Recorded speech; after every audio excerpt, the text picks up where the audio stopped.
processus laborieux et complexe de l'assemblage d'un immense moteur dans une usine de l'entreprise Cummins.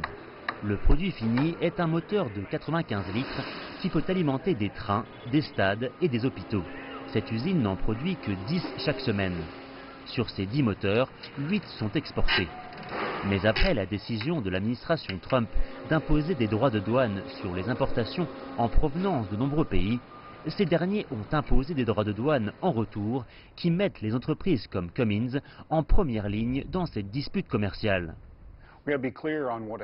Il faut être clair quand on parle de droit de douane. Un droit de douane est tout simplement une taxe qui, au bout du compte, touche le consommateur. Notre capacité à commercer est essentielle à notre succès. Elle ajoute de bons emplois américains ici et nous permet d'être aussi forts que possible en tant qu'entreprise.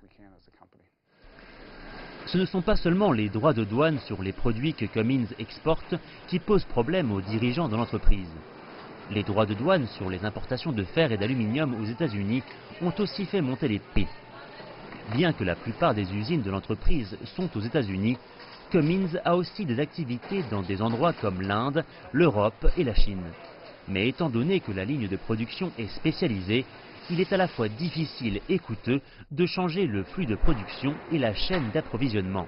Cette usine à Seymour, dans l'Indiana, emploie environ 3000 personnes et Cummins y a investi près de 300 millions de dollars au cours des 7 dernières années. Mais l'entreprise prévient que des pertes d'emplois sont possibles si les droits de douane sont maintenus. Depuis un certain temps déjà, nous avons des équipes qui réfléchissent vraiment à des plans d'atténuation des risques.